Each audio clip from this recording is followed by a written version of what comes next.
Want to change? Okay. Welcome all of you once again. And here we are with the text that we have been studying for last 2 days. That is the packing. You can see now here on your screen the text. That is unit number 7, packing. Right? Are you able to see everyone? Sir, Good. So Vaishnavi, would you like to say something about this packing? That what we have studied and what we have understood that is there in the text?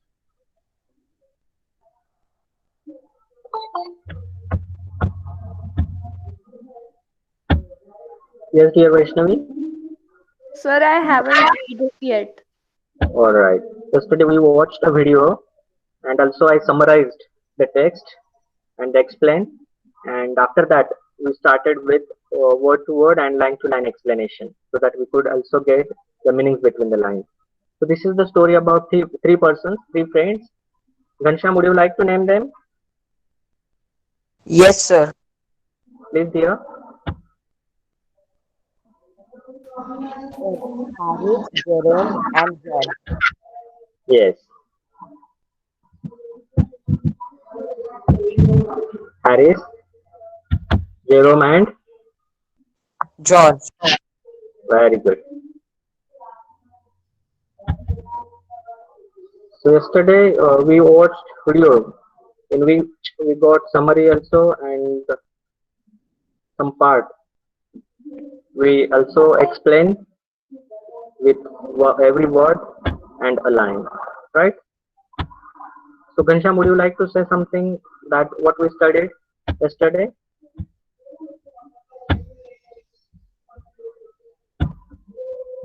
Yes, dear Ghanshyam.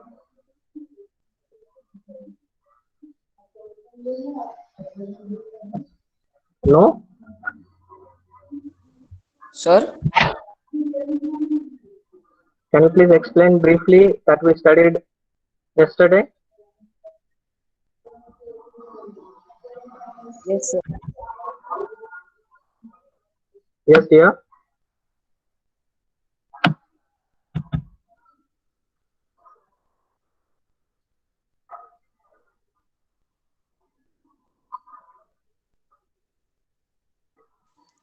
Would you like to watch a video again so that you can understand?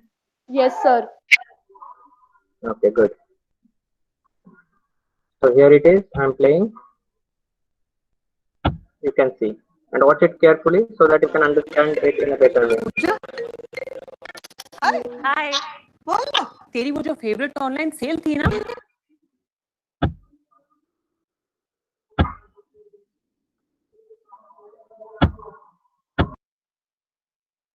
Packing. I said I'd pack. I rather pride myself on my packing.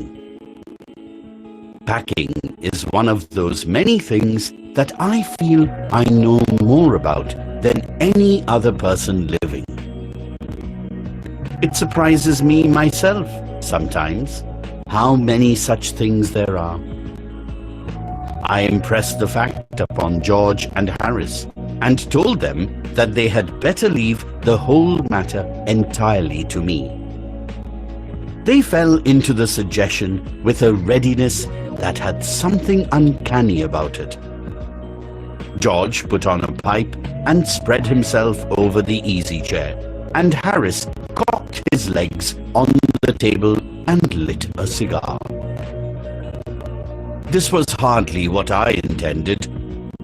What I had meant, of course, was that I should boss the job and that Harry and George should potter about under my directions. I pushing them aside every now and then with, "Oh, you, here, let me do it." There you are, simple enough. Really teaching them, as you might say. Their taking it in the way they did irritated me. There is nothing does irritate me more than seeing other people sitting about doing nothing when I'm working. I lived with a man once who used to make me mad that way. he would loll on the sofa and watch me doing things by the hour together. He said it did him real good to look on at me, messing about. Now, I'm not like that. I can't sit still and see another man slaving and working. I want to get up and superintend and walk around with my hands in my pockets and tell him what to do. It is my energetic nature. I can't help it. However, I did not say anything, but started the packing. It seemed a longer job than I had thought it was going to be, but I got the bag finished at last, and I sat on it and strapped it. "Ain't you going to put the boots in?"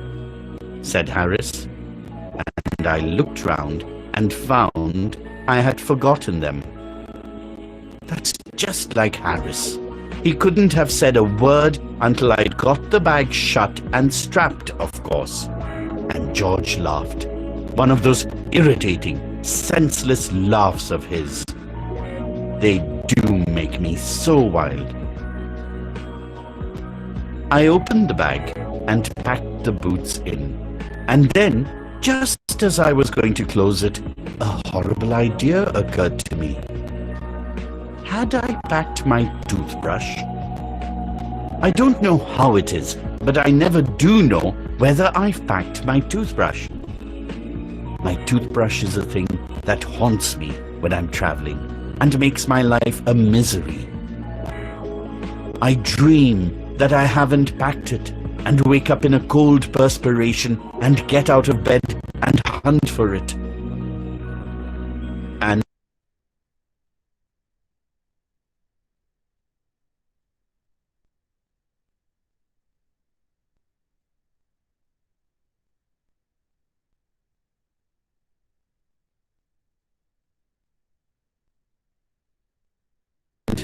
in the morning, I pack it before I have used it, and I have to unpack again to get it, and it is always the last thing I turn out of the bag, and then I repack and forget it, and have to rush upstairs for it at the last moment and carry it to the railway station, wrapped up in my pocket handkerchief. Of course, I had to turn every mortal thing out now, and, of course, I could not find it. I rummaged the things up into much the same state they must have been before the world was created and when chaos reigned. Of course, I found George's and Harris's 18 times over, but I couldn't find my own. I put the things back one by one and held everything up and shook it. Then I found it inside a boot. I repacked once more. When I had finished, George asked if the soap was in. I said I didn't care a hang whether the soap was in or whether it wasn't, and I slammed the bag shut and strapped it, and found that I had packed my tobacco pouch in it and had to reopen it. It got shut up finally at 10:05 p.m. and then there remained the hampers to do. Harris said that we should be wanting to start in less than 12 hours' time and thought that he and George had better do the rest. And I agreed and sat down, and they had a go.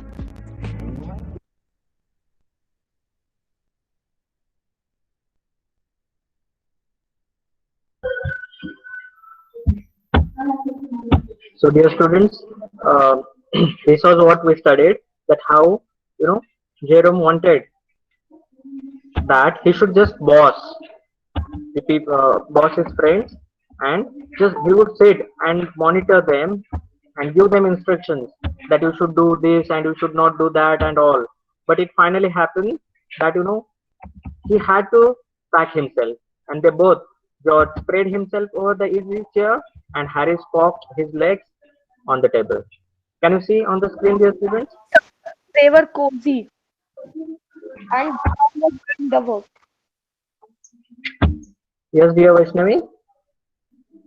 Sir, they both were cozy, Very good. laying easy, Yes, and he was doing the work. absolutely. But you know, what did Harris want? What he had intended? He had intended that he should just, guide them, instruct them. Hey, you do this. Hey, you are not able to do that. Let me do it. And there you are, simple enough. And that way, he just wanted to do the supervision of both of them, saying that I said I would pack. The first sentence you can see this one. Are you getting the real meaning? What? Right? Who is I here? Jerome. Ab- Jerome. Absolutely. But it happened just opposite to what he had expected, right? That they sat and he had to work finally and do the packing. So how he packed and what his experience, let's see. So when they were not doing anything and were just trying to suggest that you should do that way and that, it irritated him. And he adds here that it is always irritating for him that somebody is sitting and he is working. Even for us, we'll find the same way. Even if you are not alone supposed to do that job, you are doing, and others, those who are supposed to help you, are not helping but just sitting. Isn't it irritating for all of us? Yes, it is. Yes. Right, dear students? And then in third para, he explains that there was a man with whom he lived, and that man used to simply sit on a sofa, and there Jerome was alone doing everything. And here he says his own thoughts that it is always bad just to sit and others are working. But he says we should not just sit. He is saying that he just should superintend them by putting his hands in his pockets and telling them that you should do that and you should do that way, this way. And he wants to superintend them. He wants to supervise them. So that's what we had discussed. Which is the better thing? Just to sit and let others do the work, or superintend them and do the bossing?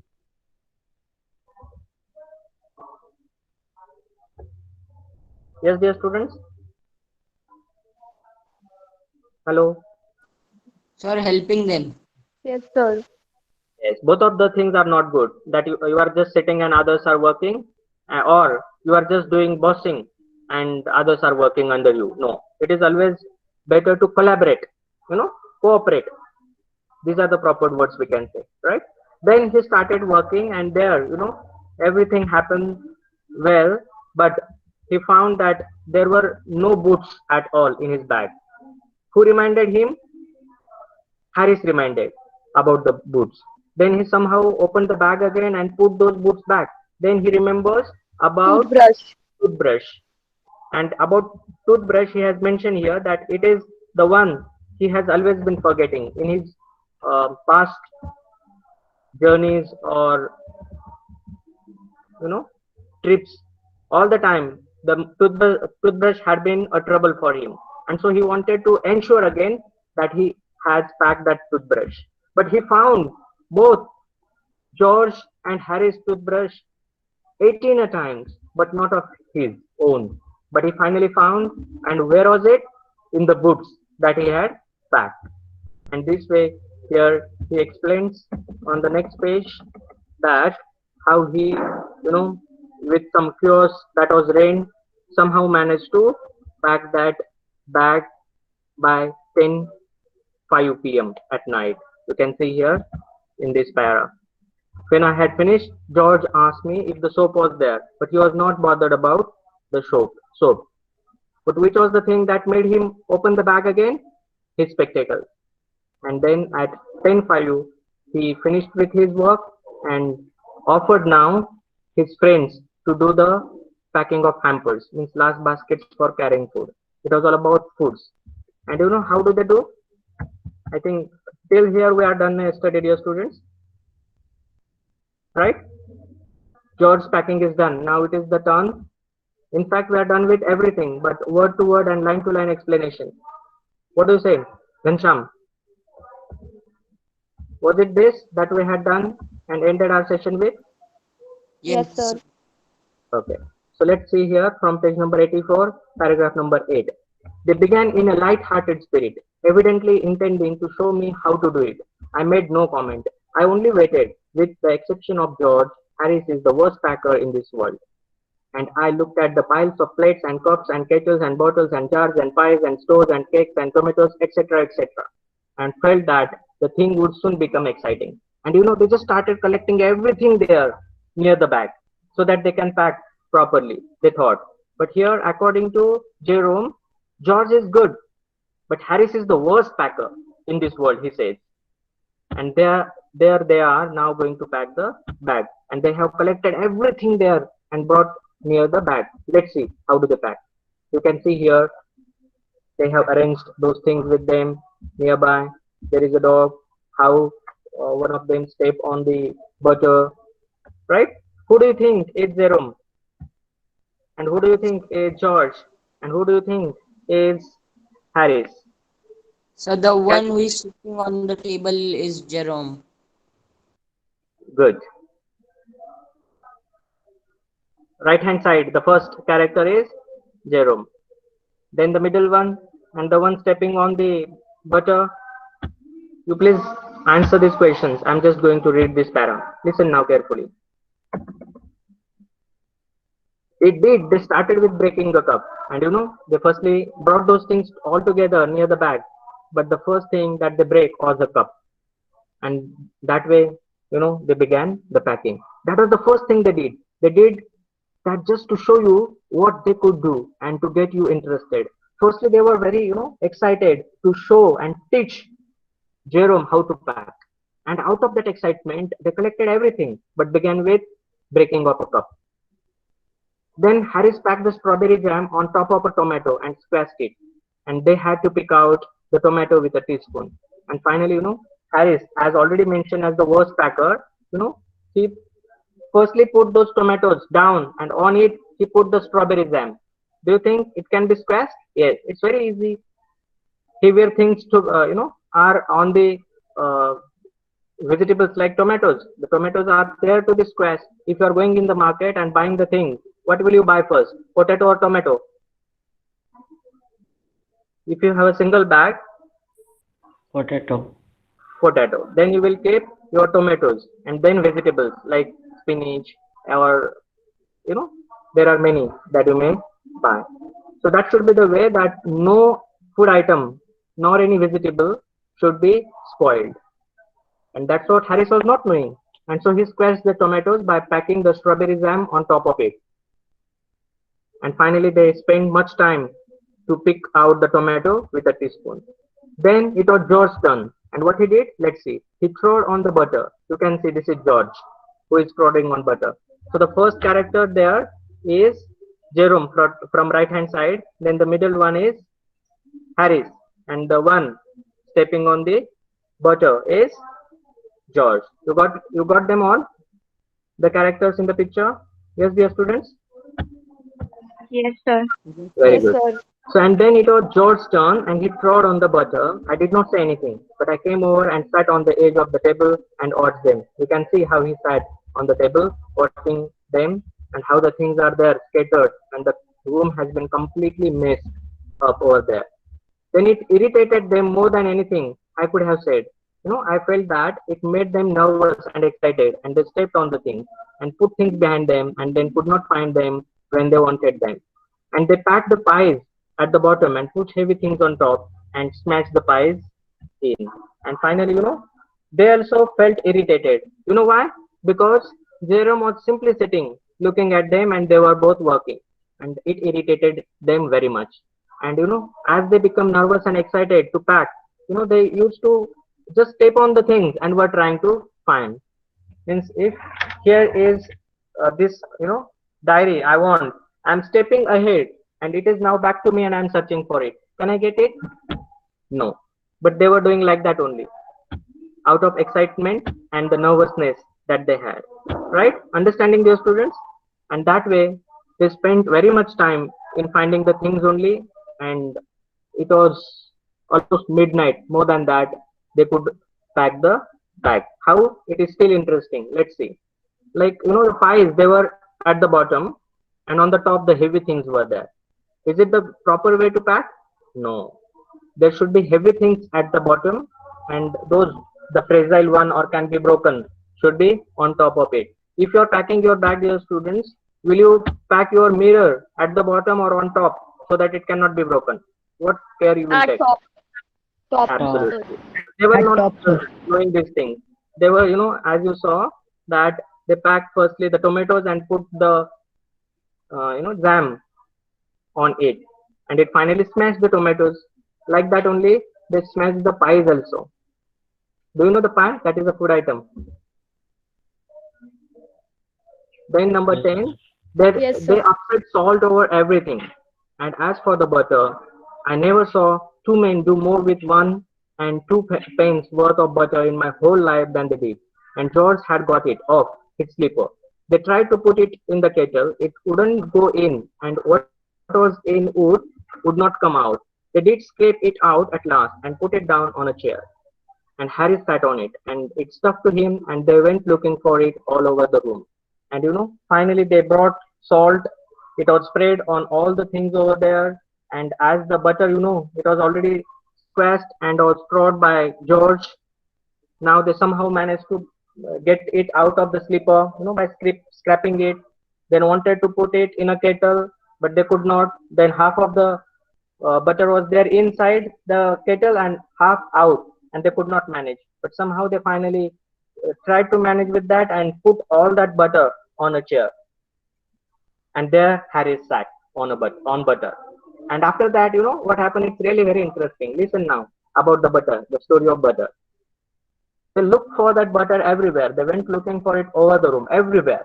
Let's see their communication, their conversation. It's interesting. I'll take my oath. I put it down on that chair, I said George, staring at the empty seat. And now, George says that he had put it, he remembers that on the chair, down on the chair, but he doesn't find it there. And the chair was empty. I saw you do it yourself, not a minute ago, said Harris. Harris also agrees. Yes, I remember, George, you had put it there on a chair. Then where has it gone? Then they started round the room again and again looking for it. And then they met again in the center and stared at one another. And finally, both of them started looking for that butter here and there, everywhere in the room. And finally, both turned to each other and were asking for butter again. Let's see, what do they say? Most extraordinary thing I ever heard of, said George. So mysterious, said Harris. Both of them are really shocked and astonished that where has the butter gone? Just a minute before, it was there on the chair. And where they found finally? That's interesting. Then George got round at the back of Harris and saw. And they just were trying to cross one another, and George saw the back of Harris. And what was that? Why, here it is all the time, he exclaimed indignantly. Where? Cries Harris, spinning round. Stand still, can't you? Roared George, flying after him. And where it was? That as Harris had sat on the chair, that butter on the chair had stuck to him, to his bottom. And they got it off and packed it in the teapot. And Such finally, a mess. huh? It is such a mess. Yes, that's the interesting and humorous story, na? It is. So finally, they got it off, that butter, and packed it in a teapot. Where was the butter, and they got it off from there. Montmorency was in it all, of course. Montmorency's ambition in life is to get in the way and be shown at. If he can squirm in anywhere, he particularly is not wanted, and be a perfect nuisance and make people mad and have, you can see that Montmorency. Montmorency is the name of dog there. And he is always, of their kind only, always making a mess. And he is always wishing to be scolded. And he finds his day wasted if one doesn't hit him or scold him. So you can see the things thrown at his head, then he feels his day has not been wasted. So he always getting the person angry with him, and either the person hits him or he gets scolded by the people. And then only he finds that his day was fulfilled and he did not waste his time. So what happens here? Let's see. You can see in the picture also that Montmorency got into the hamper before Harris could land him with the frying pan. So what made Harris that he should hit the dog with a frying pan? That is the interesting story here. You can understand, you already know, but let's see given here. To get somebody to stumble over him and curse him steadily for an hour is his highest aim and object. And when he has succeeded in accomplishing this, his conceit becomes quite unbearable. And he feels very pride himself that when he troubles others. And his highest aim and object is there in succeeding his conceit that becomes quite unbearable. Here, pride for himself means he is thinking that he should always be there with others and trouble them. I'll read it again. To get somebody to stumble over him and curse him steadily for an hour is his highest aim and object. So there should be someone in a day that who should curse that dog, who should always blame for the dog and should stumble over him not for a 5 minute or 10 minutes, but it goes for an hour. That is his highest aim and object. That is all about Montmorency. Even the stray dogs are better than such a dog, Montmorency. It's so troublesome and nuisance for the others, and it's quite unbearable. What does he do here? Let's see. That the Harris, hit him and threw a frying pan towards him. It's very interesting. This is now page number 87, paragraph number 13. Are you getting, dear students? Everyone? Yes, sir. Yes, sir. Okay. Yes, Enjoying the sir. story? You please interrupt me and ask if there is any doubt or if you don't understand, right? Okay, sir. Okay, you have already watched the videos. I have summarized the story, so you know everything. But please, if you find something here difficult to understand or something different, explain, you please tell. Number 13, he came and sat down on things just when they were wanted to be packed, and he labored under the fixed belief that whenever Harris or George reached out their hand for anything, it was his old damp nose that they wanted. For example, I want this earphone and I just want it, and there the dog comes and sits on it. And when I'm wanting and getting my hand to get it, there comes not the earphone but its nose, the dog's nose. That kind of troublesome and nuisance that dog is creating for them. Understanding? Yes, dear sir. students? So it was his old damp nose that they wanted. Actually, they did not want that nose, but they wanted something there they had placed before, and there comes the dog and sits on it, and so his nose is there between the thing that they wanted and themselves. So he put his leg into the jam, and finally, in the jam only he put his legs and sat there. He worried the teaspoons and he pretended that the lemons were rats. And the teaspoons were arranged properly. He disturbed them all, scattered them here and there, putting the legs into the jam, and there he found the lemons as if they were the rats. And so he got into the hamper and killed 3 of them before Harris could land him with the frying pan. And as Harris noticed that the dog had put his legs into the jam and was trying to disturb the teaspoons that he had collected together, Harris noticed and wanted to throw a frying pan towards the dog. And that moment only, the dog notices some lemons there inside. How many were they? 3, right? And wanted to kill those rats. In fact, they were lemons, but for the dog they were rats, and he wanted to kill them. And so he just jumped towards Lemons? Rats or lemons? they are in fact the lemons, right, Vaishnavi? Yes, sir. But Montmorency, the dog, misunderstood, pretended as if the lemons were the rats. Getting it? Yes, sir. He wanted to kill those rats. In fact, they were the lemons. And so he jumped over the lemons, in fact, as if that they were rats, and he was trying to kill them. And there comes Harris with the frying pan in his hand, and you can see how he throws it towards the Montmorency. Can you see the teaspoons, how he had put his legs into the jam, right? And in the basket, you could notice those 3 lemons as if they were the rats. Got it, dear students? Yes, Yes. sir. Yes, sir. Very good. Yes, sir. Now, number 14, Harris said, I encouraged him. I didn't encourage him. And Harris now started blaming Jerome, that you are there, and because of you, this dog Montmorency is trying to trouble us. Can't you take it out? And so on. This way, Harris said that Jerome encouraged him. I means Jerome, and him means the dog Montmorency. I did not encourage him. A dog like that doesn't want any encouragement. It is the natural, original sin that is born in him that makes do things like that. And you know, here the Jerome explains that he is not responsible for the dog's behavior because the dog itself is naughty right from his birth. He's born with that sin only, that to trouble others. We also find people that they are always troublesome for others. Either the teacher scolds or if their parents get angry with them, they are never changing. They cannot change themselves because they are born with that sin that they are there to trouble others. It happens. You can find around here and there such kind of people. Don't you agree, dear students? Yes, sir. Right. So the packing was done at 12:50 and Harry sat on the big hamper and said he hoped nothing would be found broken. George said that if anything was broken, it was broken, which reflection seemed to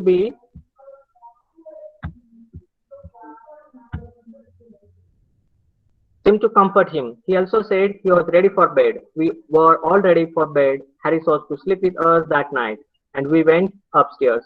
And you know, dear students, finally they want to sleep over there. It was 12:50 when they finished with their packing and Harris ensured that there was nothing to be broken in the bag because they did the packing very well. But George says, if something is broken, we have not broken anything. It was already broken. If they don't want to take any blame and their responsibility for getting the things broken. And there they now converse before going to bed at 12:50. What is their conversation? Let's see, it is interesting. We tossed for beds and Harris had to sleep with me. He said, do you prefer the inside or the outside, Jay? And you know, finally they tossed for beds because Harris was never there with them to sleep. Harris was there the first time that he was going to sleep with George and Jerome. So they tossed because some two people were only there to sleep on a bed and one had to sleep out. So they tossed for that. Let's see, what did Harris do? Do you prefer the inside or the outside, Jerome? I said I generally prefer to sleep inside a bed. And Jerome, is the narrator here, said that he would prefer to sleep inside a bed, and so after the toss, he wanted that he should sleep inside. So Harris said it was odd. George said, what time shall I wake you fellows? And George was the one who thought that who will get up early and wake them all up. Harris said 7, I said no, 6. So they started fighting now for getting up in the morning. Firstly, they tossed for the bed, and secondly, they are now debating and arguing for getting up in the morning. Harris said 7 and Jerome said 6. Then what did George say finally? Let's see. Because I wanted to write some letters. And here, Jerome wanted to get up early so that he could get enough time to write the letters. But what was the time that they finalized that they can get up? Let's see. Harris and I had a bit of a row over it, but at last split the difference and said 6:30. So neither 6 nor 7. The split up, middle, you know, it was 6:30. And finally, they decided that they should get up at 6:30. And it was George's responsibility to wake up them all at 6:30. Then what arrangement did they make in order to get up at 6:30? Let's see. Number 16 paragraph, page number 88. George made no answer, and we found on going over that he had been asleep for some time. So we placed the bath where he could tumble into it on getting out in the morning and went to bed ourselves. And you know, finally, they made an arrangement bringing, you know, the bathtub just next to the bed where George was sleeping, so that once he gets up and steps down, he should step into the bathtub and he will be very. Pardon? Who does such silly things? Harris and Jerome for George, because George was already feeling asleep while they were saying that he should get up at 6:30 and wake them all up. Meanwhile he slept. He was very much tired. George made no answer, means he was sleeping. And there, before they leave that place, they placed the bath, means bathtub, there, so that he could tumble into it on getting out in the morning, and went to bed ourselves. And they finally went up and slept.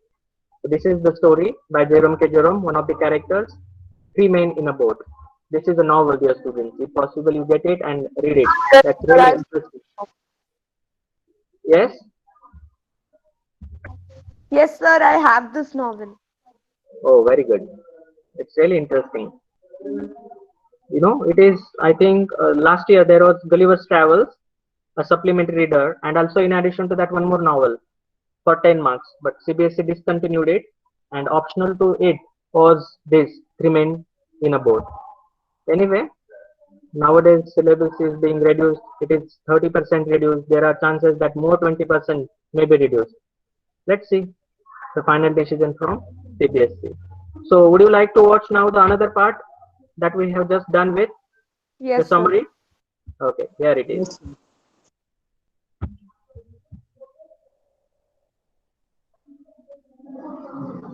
सीमा, मुझे ये online school का चक्कर तो बिल्कुल समझ ही नहीं आ रहा है।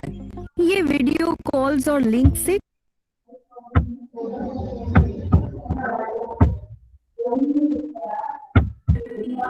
They began in a light-hearted spirit, evidently intending to show me how to do it. I made no comment. I only waited. With the exception of George, Harris is the worst packer in this world. And I looked at the piles of plates and cups and kettles and bottles and jars and pies and stoves and cakes and tomatoes, etc., and felt that the thing would soon become exciting. It did.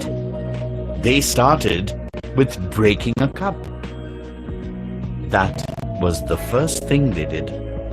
They did that just to show you what they could do and to get you interested.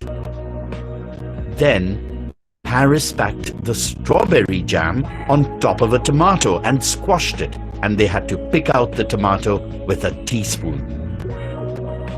And then it was George's turn, and he trod on the butter. I didn't say anything, but I came over and sat on the edge of the table and watched them.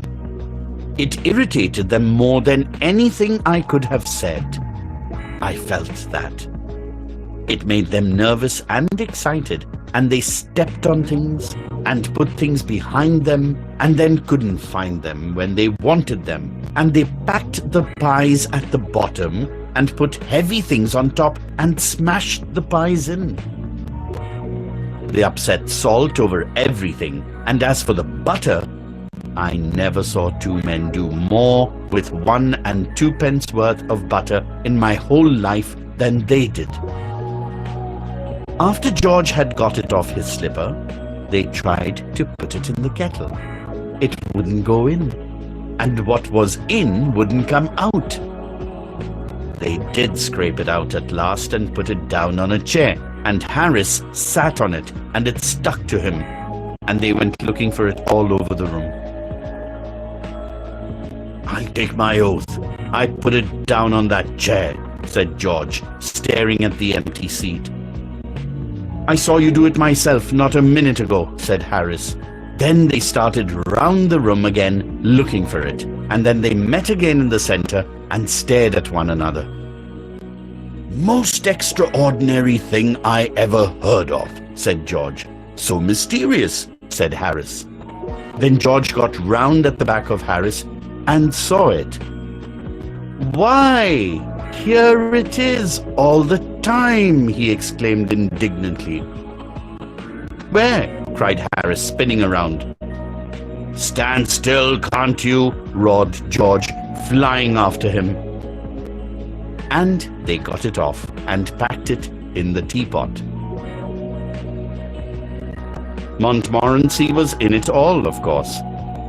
Montmorency's ambition in life is to get in the way and be sworn at. If he can squirm in anywhere where he particularly is not wanted, and be a perfect nuisance and make people mad and have things thrown at his head, then he feels his day has not been wasted. To get somebody to stumble over him and curse him steadily for an hour is his highest aim and object. And when he has succeeded in accomplishing this, his conceit becomes quite unbearable. He came and sat down on things just when they were wanted to be packed, and he labored under the fixed belief that whenever Harris or George reached out their hand for anything, it was his cold, damp nose that they wanted. He put his leg into the jam, and he worried the teaspoons, and he pretended that the lemons were rats, and got into the hamper and killed 3 of them before Harris could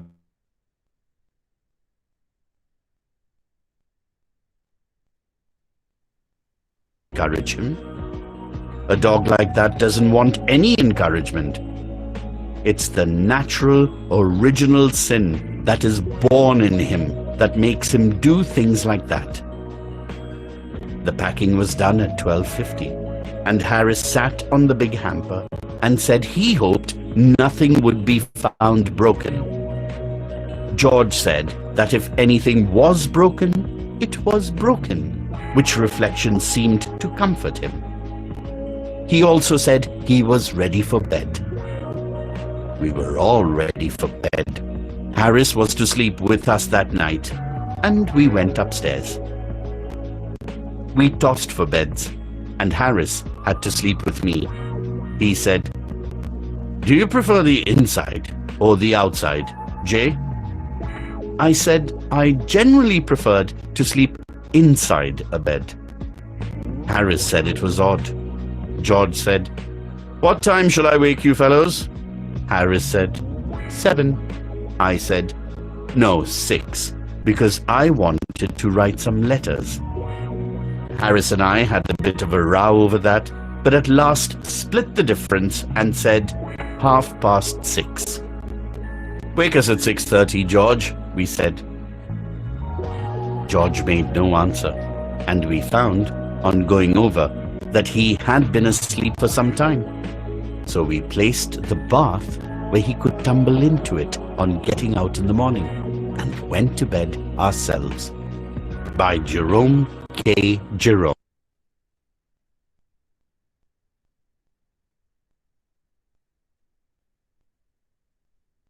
Understood, dear students, the story?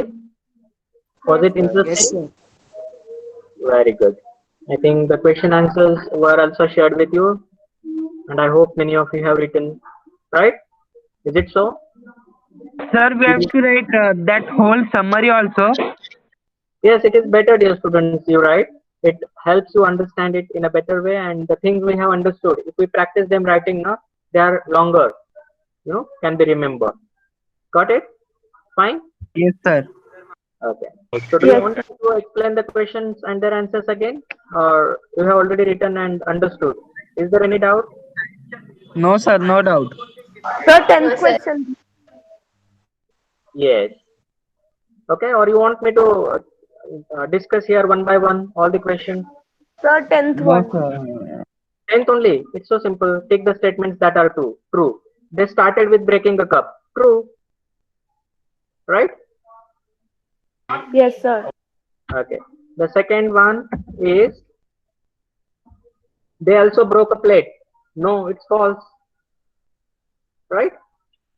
There is no reference that they also broke a plate. They squashed tomato? Yes. They squashed. They trod on butter? Yes. They trod on butter. Yes. They stepped on a banana? No, there is no reference that they stepped on banana. They put things behind them and could not find? Yes. Yes. They stepped on things? Yes, they were stepping on the things. Then they packed the pictures at the bottom and put heavy things on top? No. They packed the Pie. tomatoes and the pie at the bottom. So this is not true. And they upset almost everything. Yes, they upset also the salt and so everything with the salt. And number 10, they were very good at packing. No, they were not good at packing. Right? Any other question, dear students? No, sir. No, sir. Okay, very good. Thank you so much, dear students. That's it for today. Have a great day ahead. Bye, Thank you, everyone. sir. Take care. Thank you, sir. Thank you, sir. Thank you, sir. Bye, sir. See you.